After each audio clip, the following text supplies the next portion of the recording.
Ugh.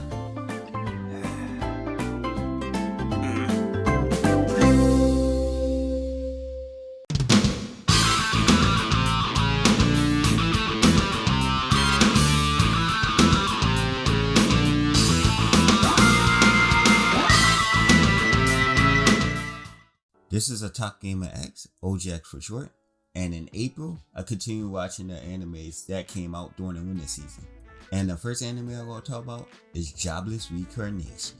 And with so many isekai coming out in recent years, you really have to be interesting, funny, or have a really great story and world. Fortunately, Jobless Reincarnation have all that. The story starts off as a lot of the isekais. Main character get hit by the almighty truck, then get reincarnated in another world. And of course he's OP. The main character, Rudius, is a hilarious pervert. It's funny when he make those perverted faces, especially when he was a baby. Unlike a lot of other perverted characters in anime, there's actually more to him than just him being a pervert. He actually grows as a character and also want to learn a lot about the world. But the thing is, I wish some of the characters he have those perverted scenes with was a little older. Especially Illness. I think he goes way too far with her. And it's slightly uncomfortable. I know technically he's younger than her, but in his head he's still a middle-aged man. Where he do something too far and she hit him, it's the most hilarious thing I've seen. She do like these 2 or 3 pieces to him that is hilarious and amazing to look at. Rudius' father in this world is kind of a piece of shit. Just like Rudius, he loves female a little too much. He slept with a lot of them, of course, and apparently raped one of them. And he got his wife and the maid pregnant at the same time. I really love the story and the world building in this anime. Like ascended off the bookworm, each episode slowly reveal more and more about the world. Also, the action is really good. It is top notch. Even though you don't really see much action the first 8 episodes, but when you saw it, it looked great. And then in the last couple episodes, when the action ramped up, it's really amazing. I really enjoyed this show. Everything about it was great. Except for those moments where Rudius take things too far. Bomb tier character Tamazaki takes the turn a geek into a popular person thing and made it more interesting. Our main character, Tamazaki, is the top player of Not Smash. And then he made up with the second top player of Not Smash, a popular girl, Hinami, that's coincidentally in the same class as him. She is somehow surprised that he dressed messy and don't care about life outside of video games. She gets mad at him and then she convinces him to play the game of life, and she helped him change his appearance and become more popular in school. It reminded me of one of those teen movies, but fortunately less predictable. I like how Hinami teach Tamazaki using video game terms. It's kind of fun and interesting to watch him complete objections like they was video games. I also like the concept of the ties in school. In the school, popular females wear a tie, while the girls who are not popular wear a bow tie. And I kind of wish they expanded on that because that's kind of interesting. The characters are not really too memorable, but they're cool, realistic, and seem like people I would hang out with in high school.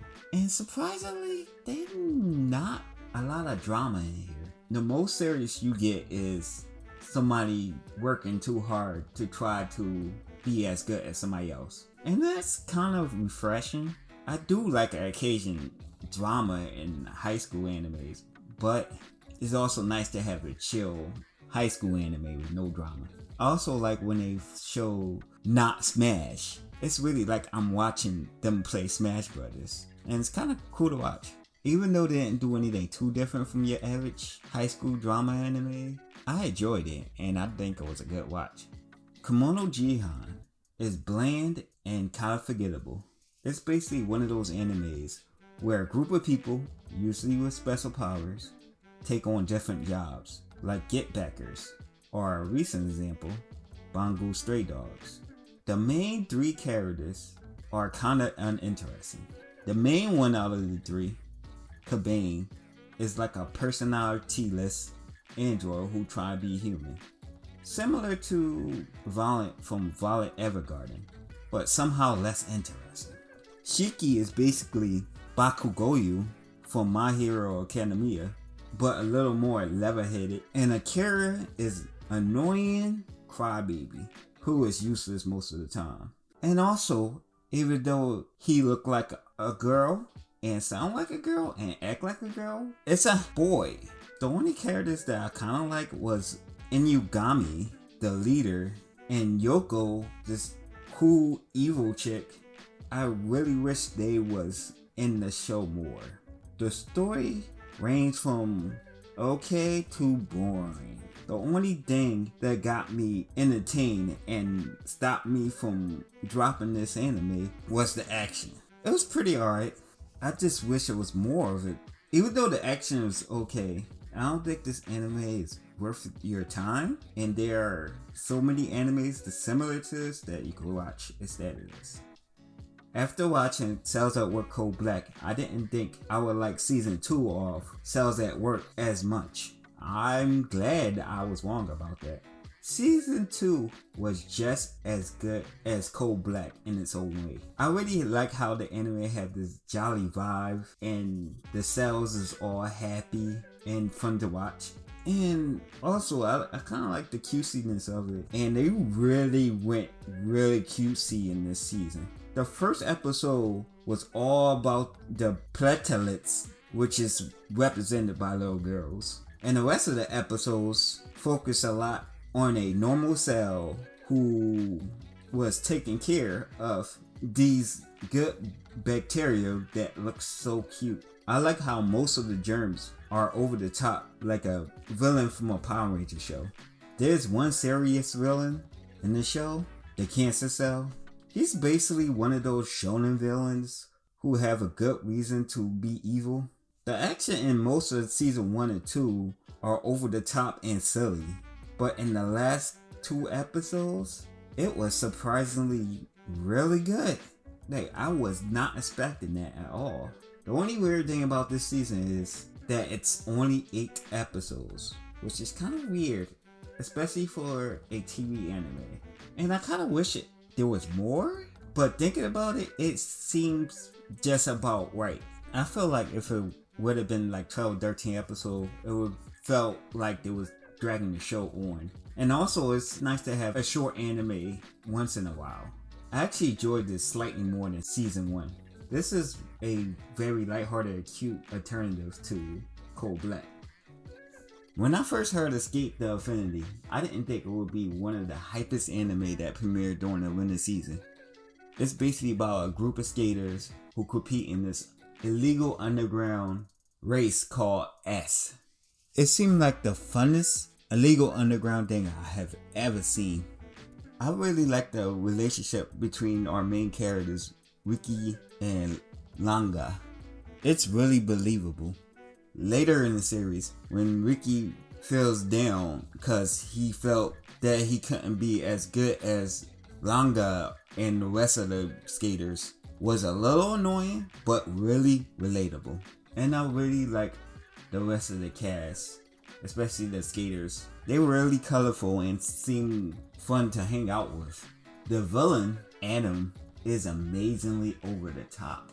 From his outfit to the way he talked to the way he danced on a board. I also like in the last episode where he changed his outfit. It looks really cool. The skating is animated amazingly. From the speed of them going down the hill to the legit tricks they do.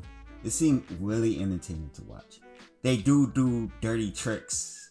Like, for example, Shadow may do like firecrackers or some other obstacle to slow down the opponent.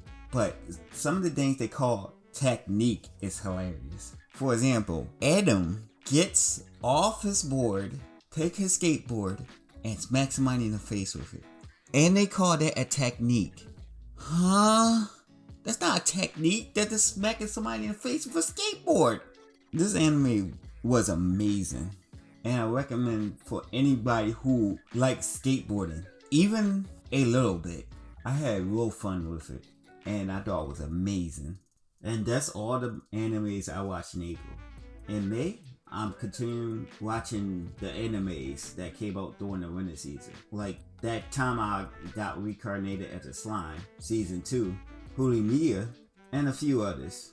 What do you think about the animes I watched in April? Did y'all like it? Did y'all not like it? What anime y'all watched in April? Comment down below. Until next time, this is Otaku Gamer X, OGX for short, and I'm out.